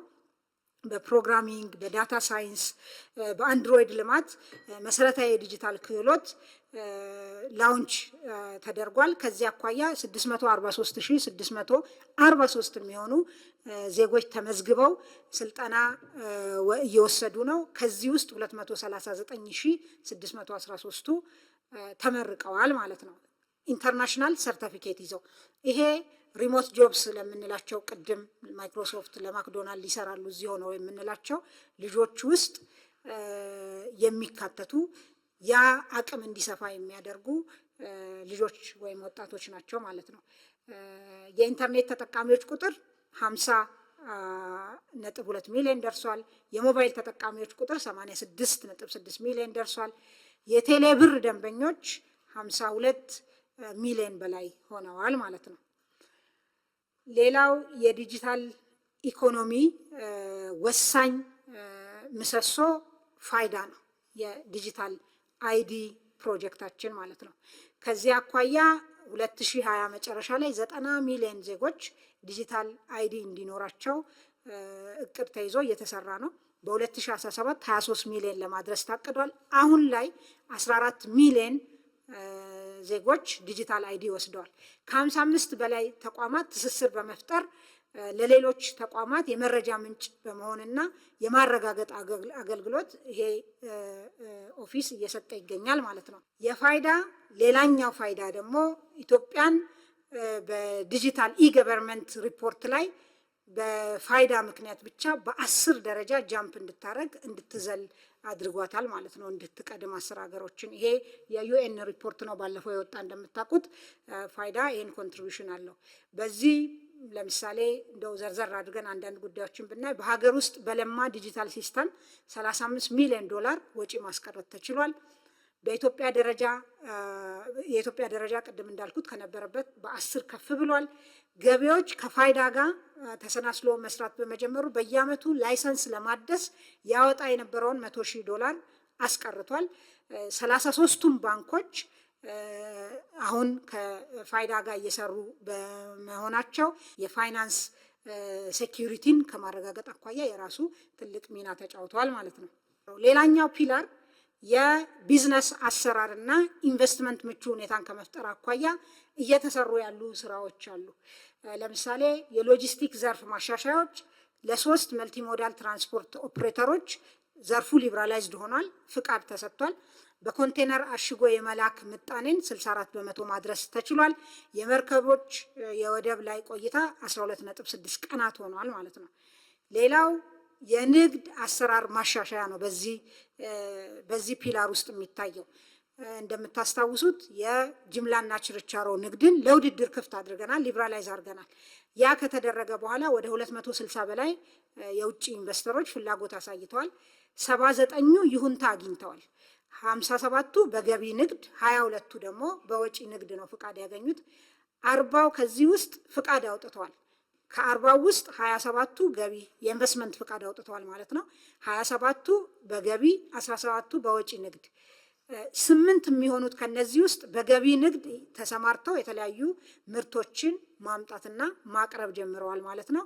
5ቱ ደግሞ በወጪ ንግድ ፍቃድ ያወጡት የወጪ ንግድ ስራ ውስጥ መሳተፍ ጀምረዋል ማለት ነው። ከንግድ ማሳለጥ አኳያ ሌላኛው የትሬድ ፋሲሊቴሽን ስራ፣ የጉምሩክ የረቨኑ እና ሌሎች የዲጂታላይዜሽን ስራዎች፣ የታክስ መክፈልን ለማቅለል ኢፋይሊንግ ኢፔመንት ስራዎች እየሰፉ ይገኛሉ ማለት ነው። አራተኛው ፒላር ታስታውሱ እንደሆነ ከሆም ግሮን ኢኮኖሚክ ሪፎርም ወይም ከሀገር በቀል ኢኮኖሚ ማሻሻያው ላይ ያሳየኋችሁ የመንግስት አገልግሎትና የሲቪል ሰርቪስ ማሻሻያ ነው። ከዚህ አኳያ አዲስ ፖሊሲ አጽድቀን ወደ ስራ መግባታችንን ታስታውሳላችሁ። ከያን ፖሊሲ የሚያስፈጽሙ አዋጆች፣ ፍኖተ ካርታ፣ ስትራቴጂዎች፣ ማኑዋሎች ተዘጋጅተዋል። እነዛ እንግዲህ የጸደቁ ማኑዋሎች፣ የጸደቁ አዋጆች፣ የጸደቁ ፖሊሲዎች ወደ ስራ ገብቷል። ይህም ፖሊሲ ለማስፈጸም ከፍተኛ አቅም ግንባታ ስራዎች ተሰርቷል። የፌዴራል ተቋማት አመራሮች በቅርብ እንደምታስታውሱት ከዚህ ቀደም ከተደረገው በተጨማሪ ስልጠናዎች ተሰጥተዋል። ወደ ሪፎርም የገቡ 8 ተቋማት ሰራተኞች በተደጋጋሚ ስልጠና ተሰጥቷል። በሀገር ደረጃ የፌዴራልና የክልል ሰራተኞችና አመራሮች በአጠቃላይ ለ753,000 ሰዎች ስልጠና ተሰጥቷል።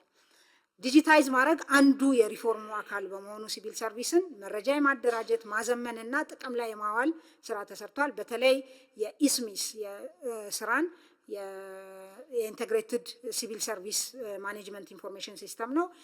በኤፒአይ ከተለያዩ ስርዓቶች ጋር የማገናኘት ስራ ጅምር ተሰርቷል። ዲጂታይዝ የማድረግና መረጃዎች በሙሉ በየተቋማቱ በዚህ ሲስተም ላይ የማስገባት ስራ ተሰርቷል። የአገልግሎት አሰጣጥ ስርዓትን ለማሻሻል የመጀመሪያ 8 ተቋማት በመጀመሪያው ዌብ የዝግጅት ምዕራፋቸውን እያጠናቀቁ ይገኛሉ። ሚስጥራዊ ምልከታዎች አገልግሎት አሰጣጥ ላይ ተደርጓል። የኮሚሽኑ አሰራርና የስራ አካባቢ ሁኔታዎችም ማሻሻል ስራ ተሰርቷል። የሪፎርም የክትትልና የድጋፍ ስራዎች ይሄን ሪፎርም ለማስፈጸም ተደርጓል። የዚህ የሲቪል ሰርቪስ ሪፎርም በጣም ትልቅ ብሬክ ስሩ ተብሎ የሚታየው የመሶብ መቋቋም ነው። ይሄ በቅርብ ወደ ስራ የሚገባ መሶብ የሚባል የአንድ ማዕከል አገልግሎት ነው። ይሄ አንድ ማዕከል አገልግሎት እንግዲህ 20 ተቋማት ላሁን 94 አገልግሎቶቻቸውን ለይተዋል። ለሙከራ 12 ተቋማት 38 አገልግሎቶችን በዚህ ማዕከል ላይ ለስራ እያዘጋጁ ነው ያሉት። የአገልግሎት ስታንዳርድ፣ የስራ ፍሰት ማፒንግ እና ካታሎጊንግ ተጠናቋል። የህግ ማዕቀፎች ይሄንን ማዕከል ወደ ስራ ለማስገባት የሚያስፈልጉ ዝግጅት ተጠናቋል። የሰው ኃይል ዝግጅት 112 ሰው ሪክሩት ተደርጎ ሰልጥኖ ተዘጋጅቷል። 59 ካውንተሮች፣ 16 ባክ ኦፊስ፣ 13 አስተባባሪዎች ተለይተው ስልጠና ወስደዋል። 24 በጎ ፈቃድ አገልግሎት የሚሰጡና ተለይተዋል ማለት ነው። ሌላኛው ይሄንን ስራ የሚሰራበት ህንፃ ሪሞዴሊንግ እና የማዘመን ስራ በከፍተኛ ሁኔታ ተሰርቶ እየተጠናቀቀ ይገኛል። የመጨረሻው ሳምንታት ላይ ነው ያለው ማለት ነው። እንግዲህ እነዚህ ለመጀመሪያ 8 ተቋማት ለሙከራ ኦልሬዲ ተደልድሏል ማለት ነው። ባንኮችም እዚህ ውስጥ አገልግሎት የሚሰጡ ይሆናል። በጣም የዚህ አገልግሎት ወሳኝ ዲፓርቸር አገልግሎቶቹ ዲጂታል መሆናቸው ነው። ዲጂታል አገልግሎት በየቦታው አለ፣ ግን የዚህ ዲጂታል አገልግሎት በተለይ በኤፒአይ የተሳሰረ መሆኑ በዚህ ውስጥ የኢትዮጵያ አርቲፊሻል ኢንቴሊጀንስ ኢንስቲትዩት ትልቅ ሚና የተጫወተበት 8 ሶፍትዌሮች እንዲለሙ ኦፍኮርስ ከሌሎች ተቋማትም ጋር በመተባበር ትልቅ ስራ ተሰርቶ በሀገር በቀል ትልቅ ወጪ ያስወጣ የነበረን ማስቀረት ተችሏል ማለት ነው። ይሄ ተመርቆ ወደ ስራ ሲገባ ከፍተኛ የሆነ የአገልግሎት አሰጣጥ ችግርን የሚፈታ ይሆናል። ክፍል 3 ዋና ዋና የምንላቸውን የመሰረተ ልማትና ፕሮጀክት አፈጻጸሞች እናያለን። ፈጠን ብዬ ሄድባቸዋለሁ። ትልቁ ፕሮጀክታችን የህዳሴ የኃይል ማመንጫ ፕሮጀክታችን ነው። አሁን ባለንበት 98.6% ላይ ደርሷል። እስካሁን በጠቅላላ 6 ዩኒቶች ስራ ጀምረዋል። ከዚህ 2280 ሜጋዋት ማመንጨት ጀምረናል። አጠቃላይ ለሀገራዊ ኢነርጂ አቅርቦት ኃይል አቅርቦት 40%ቱን የሚሸፍነው አሁን ከታላቁ ህዳሴ ግድባችን የሚመነጨው ነው። ሌሎች የኃይል ማመንጫ ፕሮጀክቶቻችን ኮይሻ አለ። ኮይሻም እንግዲህ ትልቅ ፕሮጀክት ነው። ከአፍሪካ 3ኛ ትልቁ የሚባል ነው። ይሄ ፕሮጀክት ከ71% አካባቢ በተለይ ፊዚካል አፈጻጸሙ 71% አካባቢ ላይ ይገኛል።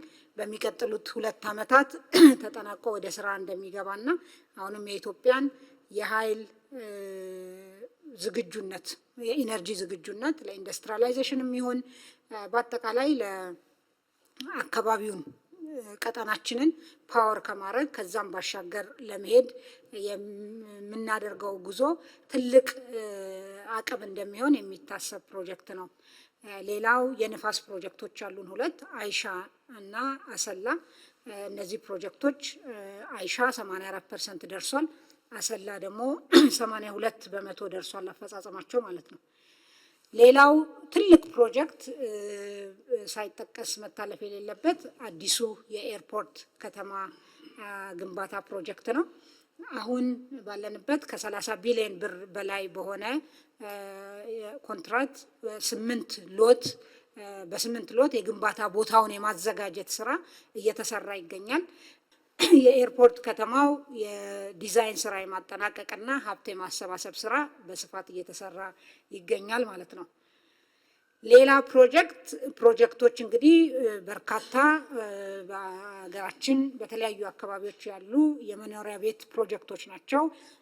ባለፉት 9 ወራት እንደ እቅድ 319406 ቤቶች ለመገንባት እቅድ ተይዞ ነበር። አፈጻጸሙ የዚህ 86% ወይም 275411 ቤቶች ተገንብቷል። ይሄ እንግዲህ በተለይ ከመኖሪያ ቤት አቅርቦትና ከቤት ግንባታ አኳያ ትልቅ የአሰራር ለውጥ መኖሩን እናውቃለን። መንግስት ቤት ዋና አቅራቢ ሳይሆን አመቻች እና ቤት አቅርቦት ላይ ለሚሳተፉ የግሉ ዘርፍ አስቻይ ሁኔታ በመፍጠር በዋናነት ቤት አቅርቦትን የግሉ ዘርፍ እንዲሳተፍበት በማበረታታት ነው የሚሰራው። እንግዲህ ባለፉት 9 ወራት በግሉ ዘርፍ በማህበርም በሪል ስቴት ግለሰቦችም የሰሩትን ቤት ጨምሮ 252,656 በእቅድ ተይዞ 205,038 ቤቶች ተሰርቷል። በመንግስት አስተባባሪነት ይሄ እንግዲህ ለአቅመ ደካማ የምንሰራቸውን ቤቶች ጨምሮ ማለት ነው 37,304 አዳዲስ ቤቶች ተሰርተዋል ማለት ነው። የገጠር የልማት ማዕከላትም ላይ በፖሊሲ ድጋፍም በደረጃ በስታንዳርድም ድጋፍ ይደረጋል በሚመለከተው መስሪያ ቤት በኩል። በዚህ እንግዲህ በእነዚህ ገጠር ማዕከላት 33,000 በላይ ቤቶች ተሰርተዋል ተገንብተዋል ማለት ነው። ሌላው ፕሮጀክት እንግዲህ የከተማ ሪሃቢሊቴሽን የከተማ መልሶ ማልማት በጣም ሻንቲ የሆኑ ቦታዎችን አዳዲስ መሰረተ ልማቶችን የመገንባት ከተማ ደረጃዎችን የመጨመር ስማርት የማድረግ አረንጓዴ የማድረግ ስራ የሆነው የኮሪደር ልማት ነው። አዲስ አበባ እንደምታውቁት በ8 ኮሪደሮች እና በ65 ሌሎች ከተሞች የሚታይ ውጤት ያላቸው ስራዎች እየተሰሩ ይገኛሉ። አዲስ አበባ ሁለተኛው ኮሪደር ሁለተኛው ፌዝ የኮሪደር ስራ በመጠናቀቅ ላይ ይገኛል። ከዛ በተጨማሪ ጎንደር፣ ጅማ፣ ቢሾፍቱ፣ ባህር ዳር፣ ሐረር፣ ሐዋሳ፣ ጅጅጋ፣ አርባ ምንጭ፣ ድሬዳዋ ከተሞች በደንብ የሚታይ የኮሪደር ልማት ስራ እየሰሩ ያሉ አካባቢዎች ናቸው። ሌሎችም ከተማዎች ጅምር ቢሆንም የኮሪደር ልማቱ ስራ በየአካባቢው እየተጠናከረ መሆኑን ያሳያል። የኮሪደር ልማት እንዲሁ የማሳመር የማስፋት ብቻ ሳይሆን በከተማው ውስጥ ለሚኖሩ ዜጎች አካታችነትን የሚያረጋግጥ ሰስቴነብል የሆነ ከተማና ሰስቴነብል ኮሚኒቲስ የመፍጠር ዓላማ ያለው ነው ማለት ነው። እንዲሁ ከምናየው ኮንስትራክሽን ባሻገር በርካታ ጉዳዮች ያሉት በኮሪደር ልማት ውስጥ። ሌላው በመሰረተ ልማት ውስጥ የሚታየው የአዲስ መንገዶች ግንባታና የፍጥረት መንገድን ጨምሮ ነው። በ2017 9 ወራት ውስጥ 385 ኪሎ ሜትር መንገዶች ተሰርተዋል ማለት ነው። ወደ 123 የሚሆኑ ፕሮጀክቶች ናቸው ያሉት። እነዚህ ፕሮጀክቶች በተለያየ አፈጻጸም ደረጃ እና በተለያየ ሀገሪቱ አካባቢዎች ያሉ ናቸው። የፈጣን መንገዶችን ለብቻ ከኢኮኖሚያዊ ጠቀሜታቸው አኳያ ለይቶ ለማየት የዝዋይ ባቱ አርሲ ነገሌ መንገድ አጠቃላይ 57 ኪሎ ሜትር ነው። ከዛ ውስጥ 49 ኪሎ ሜትሩ ተጠናቋል። የአርሲ ነገሌ ሐዋሳ መንገድ ደግሞ አጠቃላይ የፍጥነት መንገድ ነው። 52 ኪሎ ሜትር ነው። 33.5 ኪሎ ሜትሩ ተጠናቋል። አዳማ አዋሽ የፍጥነት መንገድ የመጀመሪያው ሎት አዲስ የተጀመረ ነው። 61 ኪሎ ሜትር አካባቢ ነው። 22 ኪሎ ሜትሩ ተጠናቋል ማለት ነው። ሌላው የመሰረተ ልማት ስራ የመስኖ መሰረተ ልማት ነው። እንግዲህ ከዚህ አኳያ በርካታ የመስኖ ፕሮጀክቶች አሉን። ያለቁ ፕሮጀክቶች ሁለተኛው ፌዛቸው ወይም ሁለተኛ ሎት ዋናው ግድብ ከተገነባ በኋላ አውታሮቹን የመገንባት ተርሸሪ ሰከንደሪ ካናሎችን የመስራት ስራ በስፋት እየተሰራ ይገኛል። እዚህ እንደው የተወሰኑ ፕሮግረስ ያደረጉ የመስኖ ፕሮጀክቶችን ነው ያመጣሁት። መገጭ እንግዲህ 2016 መጨረሻ ላይ 60 በመቶ ነበረ። አሁን 66 በመቶ አፈጻጸም ደረጃ ላይ ይገኛል። በአመቱ ግን በ9 ወሩ ከተያዘለት እቅድ በላይ ነው። በ9 ወሩ 3.26 በመቶ የመጨመር ነበር የታቀደው፣ ወደ 5.69 በመቶ ተጨምሯል። ከዛ ውጪ ወልመል ሎት 1 እና 2፣ ጨልጨል ሎት 1 እና ጨልጨል ሎት 2 በጣም አዋጪ ከምንላቸው ፕሮጀክቶች ውስጥ ናቸው። በአዋጭነታቸው ትልቅ ዋጋ ያላቸው ፕሮጀክቶች ናቸው። እነዚህ ፕሮጀክቶችም ሁለቱም በጣም በጥሩ ሁኔታ እየሄዱ ነው ያሉት። ጨልጨል በተለይ ሎት 2 100% ኦልሞስት ተጠናቋል። በቅርብ የሚመረቅ ፕሮጀክት ነው ይሄ ማለት ነው። ወልመልም ሎት 1 ጥሩ ደረጃ ላይ ይገኛል። ከዛ ባለፈ ጎዴ ኦልሞስት የተጠናቀቀ ነው። ከሰም ተንዳው ግድብ እና የዱብቲ ዳይክ ስራዎች እንደዚሁ ጥሩ እንቅስቃሴ ላይ ነው የሚገኙት ማለት ነው። ሌላው እንግዲህ መንግስት ይዞ ከሚመራቸው መንግስት ኢንቨስት ከሚያደርግባቸው ፕሮጀክቶች በተጨማሪ ለኢኮኖሚው ትልቅ እንደምታ ያላቸው በግሉ ዘርፍ የሚሰሩ ፕሮጀክቶችን መንግስት የተለያየ ግብረ ኃይል በማቋቋም ድጋፍ ክትትል ያደርጋል። ልክ እንደ ገቢ ግብረ ኃይል፣ ልክ እንደ ማኒፋክቸሪንግ ኢንዱስትሪ ግብረ ኃይል የማዕድን ግብረ ኃይል አለ። የማዕድን ካውንስል አለ። የማዕድን ካውንስል በዋናነት የማዕድንን ፖሊሲ ማዕድን ሚኒስቴር መስሪያ ቤት የሚሰራውን ስራ ሳይሆን ድጋፍና ክትትል የሚያደርገው እያንዳንዷ ፕሮጀክት የግሉ ዘርፍ ፕሮጀክት ያለባቸውን ችግር እየተከታተሉ እያዩ የመፍታት ስራ ነው የሚሰራው።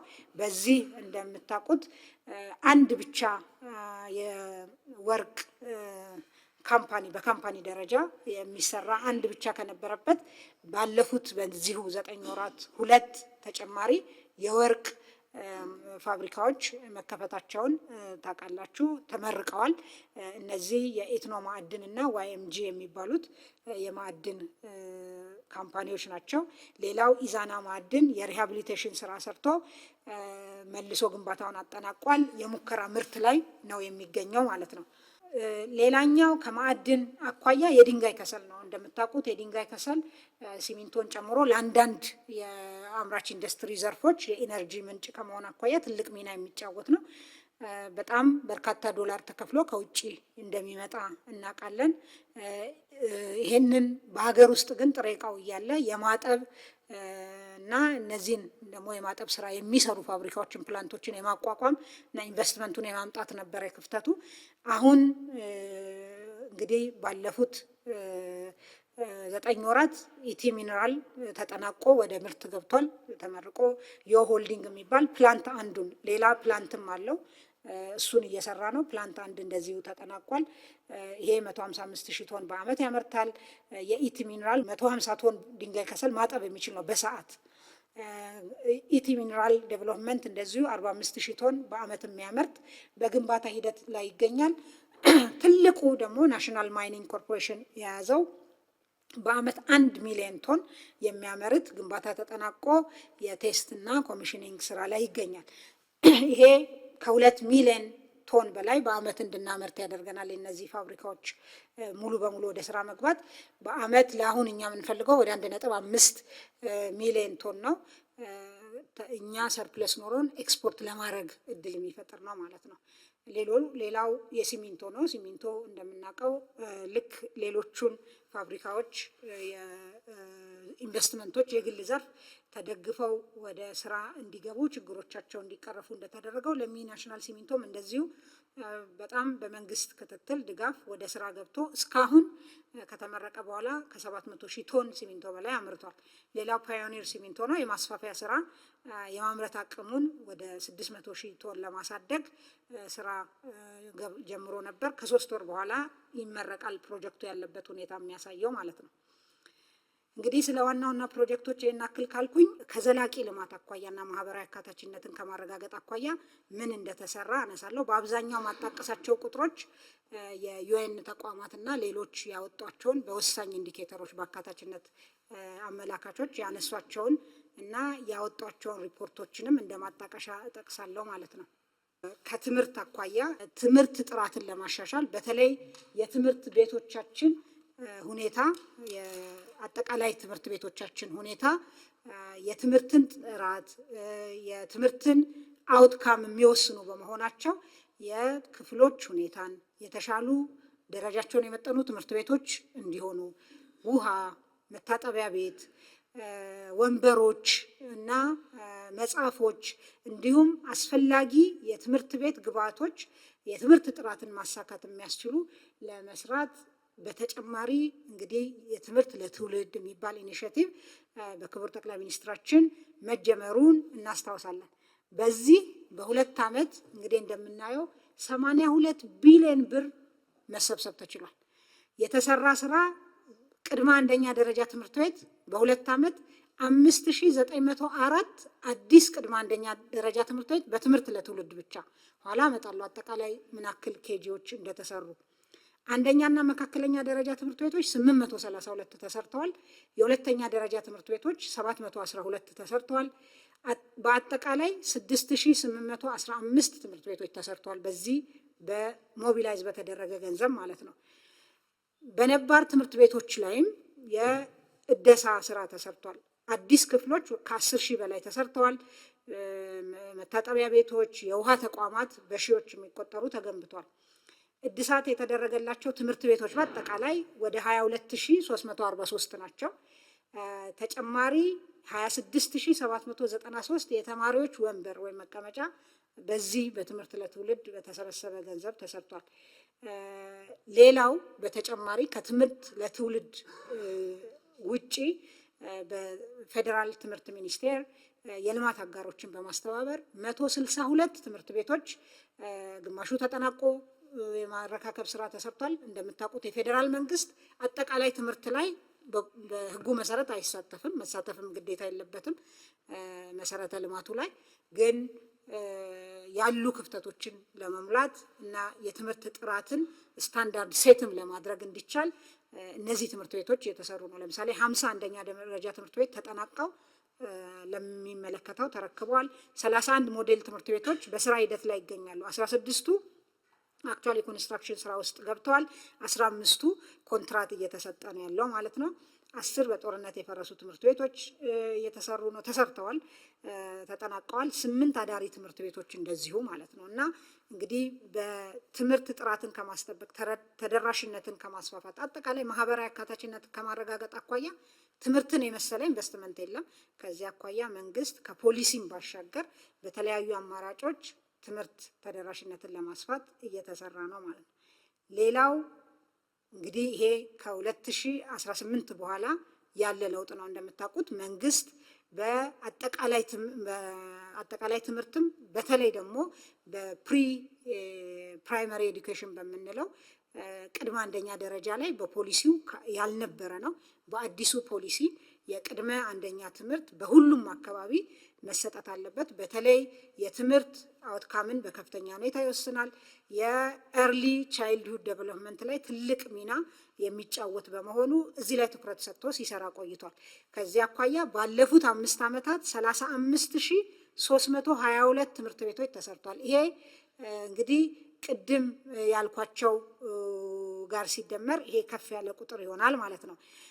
በተለይ በዚህ የተሰራውን ስራ የተለያዩ ተቋማት እዚህ ላይ እንደምትመለከቱት ዓለም ባንክም በጣም ሪኮግናይዝ ያደርጋል። ፕሪ ፕራይመሪ ኤዱኬሽን ላይ ኢንቨስት ማድረግ መጀመራችን ለፊውቸር እንግዲህ ሀገራችንን የሚቀበሉ ትውልዶች የተሻሉ እንዲሆኑ እድል የሚሰጥ ነው። የትምህርት ቤት ምገባ ሌላው ነው። አዝ ዊ ስፒክ 6.3 ሚሊዮን ተማሪዎች በሀገሪቷ በአጠቃላይ በቀን 2 በትምህርት ቤት ይመገባሉ።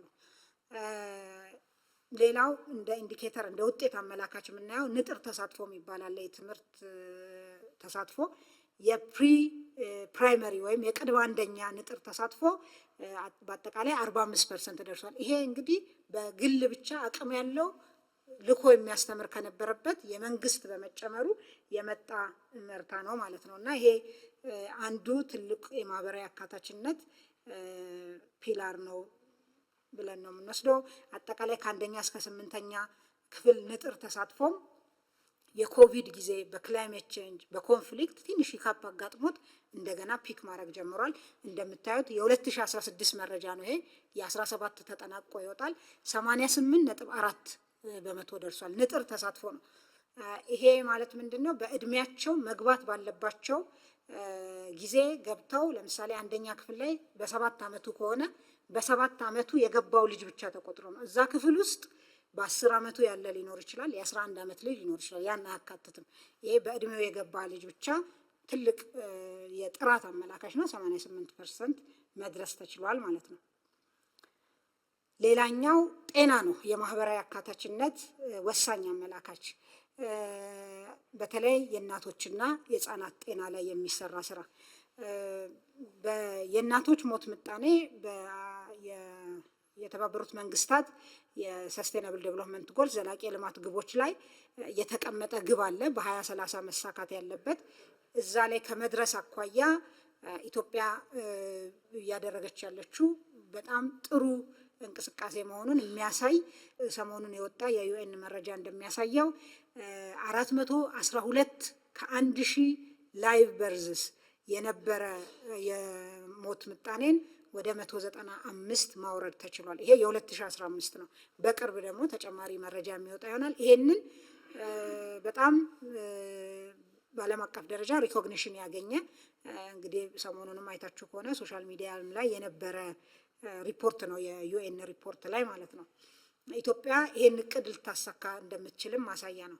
ሌላው የህፃናት ሞት ምጣኔ ነው። ከመቀነስ አኳያ ከ1000 ላይቭ በርዝስ 67 ከነበረበት በ2015 47 ደርሷል። ይሄ ፈርዘር እየቀነሰ መሄድ የሚኖርበት ነው። በዚህ ዘርፍ ላይ የሚደረገው የጤና ተቋማት ተደራሽነት ከፍተኛ ለውጥ ነው ያመጣው።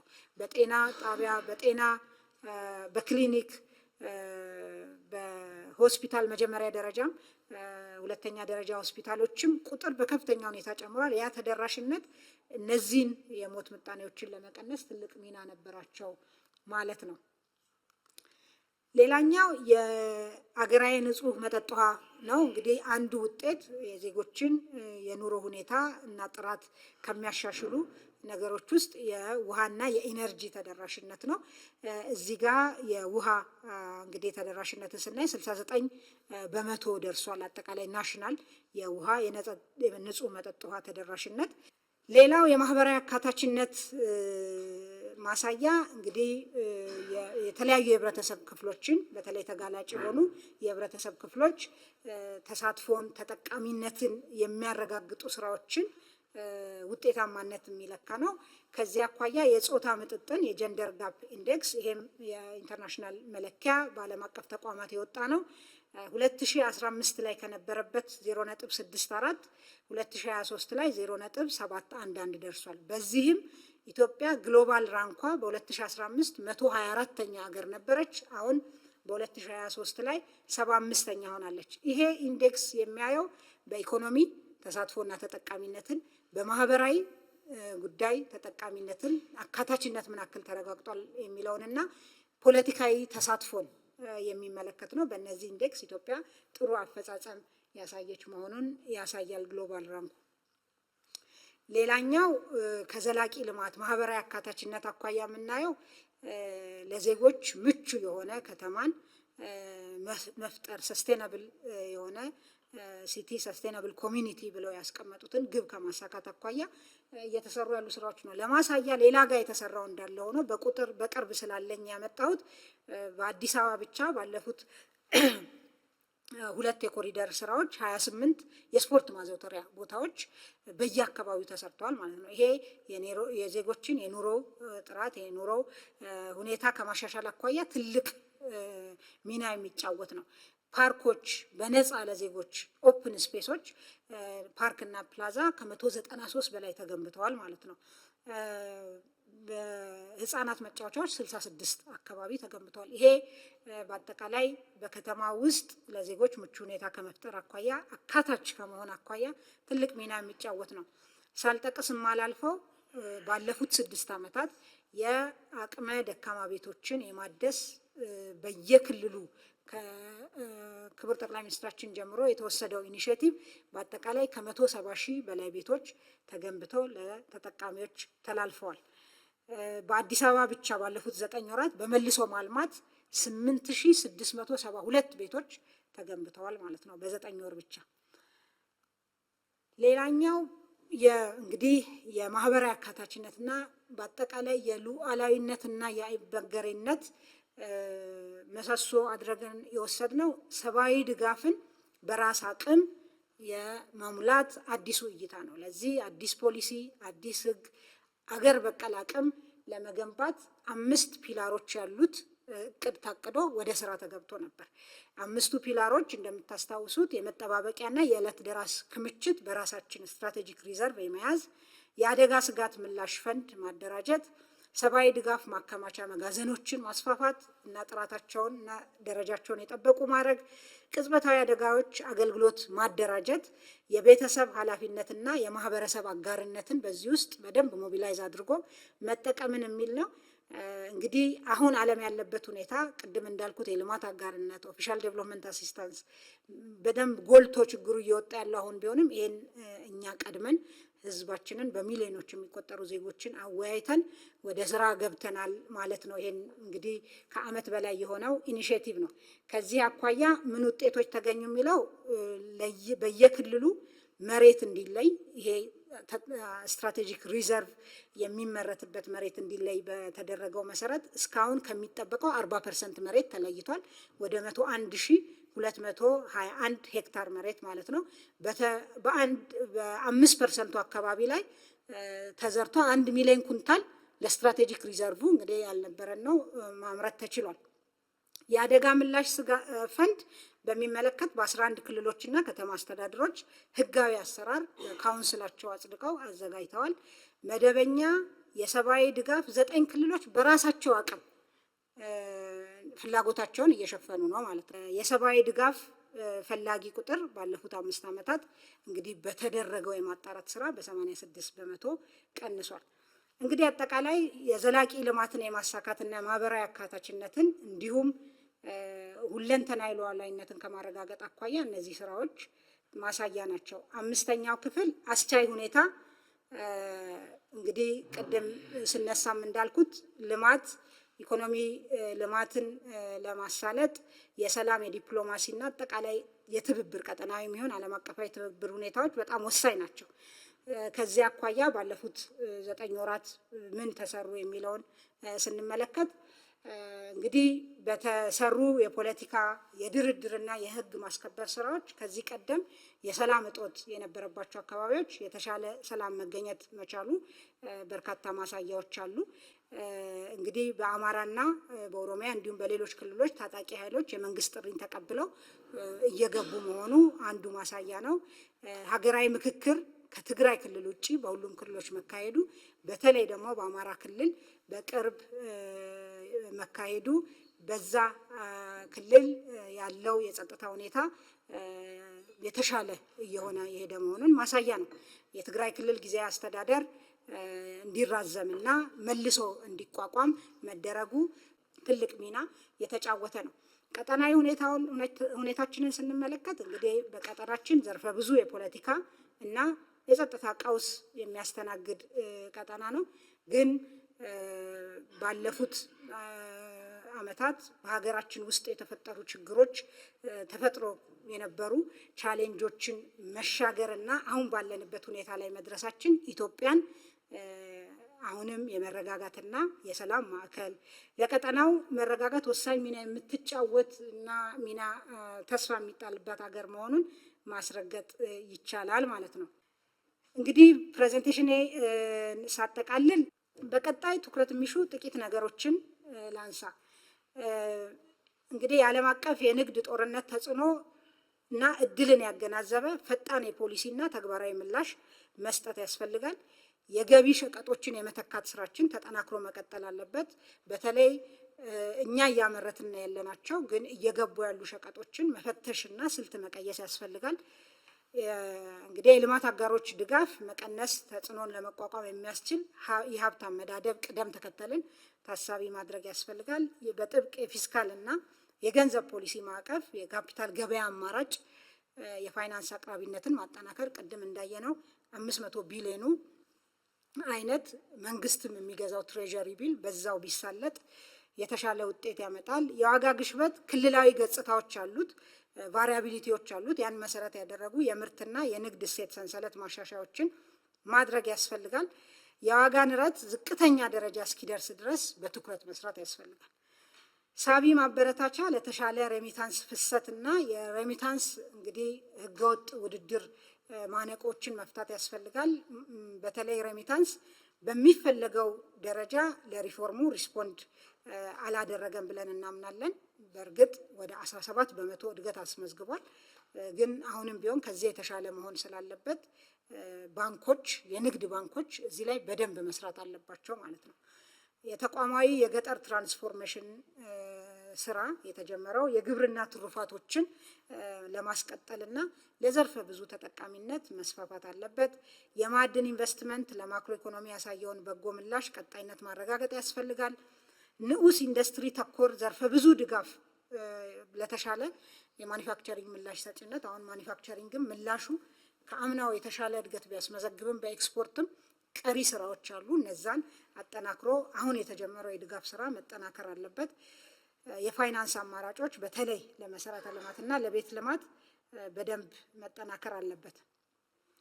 የሲቪል ሰርቪስ ሪፎርም ስራዎች የቶሎ ውጤት የሚገኝባቸው እርምጃዎችን አሁንም ማስፋት፣ የሚነሱ የታክስ አስተዳደር ጉዳዮች ላይ በትኩረት መስራት ያስፈልጋል። የታክስ ፖሊሲ ማሻሻያዎች፣ የታክስ አስተዳደርን ማዘመን፣ ብልሹ አሰራሮችን እየፈቱ መሄድ ይጠይቃል ማለት ነው። የተጀመረው ሪፎርም የሚፈለገውን ዘላቂ ውጤት እንዲያመጣ አጠናክሮ መቀጠል፣ በተደረገው የሪፎርም መጠን ምላሽ ያልሰጡ እንደ ሬሚታንስ፣ የውጭ ኢንቨስትመንት ላይ ትኩረት አድርጎ መስራት፣ ኤክስፖርትም የተወሰኑ የምርት አይነቶች ምላሽ በሚፈልገው መጠን ያልሰጡ አሉ። እነሱም እንደዚሁ ላይ ስራ መስራት ይጠይቃል። በማኒፋክቸሪንግ፣ በገቢ፣ በማዕድን ላይ በቅንጅት የተሰሩ እና ውጤት የታየባቸው ስራዎች ወደ ሌሎች ዘርፎች ማስፋት ያስፈልጋል። ሌላው የተጀመረው የፖለቲካ ስራና የህግ ማስከበር ተግባር አስተማማኝ የጸጥታ ሁኔታ እስኪፈጠር መጠናከር ይኖርበታል። ሀገራዊ ምክክር ደግሞ በተሳካ ሁኔታ በሁሉም አካባቢ እንዲጠናቀቅ ያስፈልጋል ማለት ነው። በጣም አመሰግናለሁ።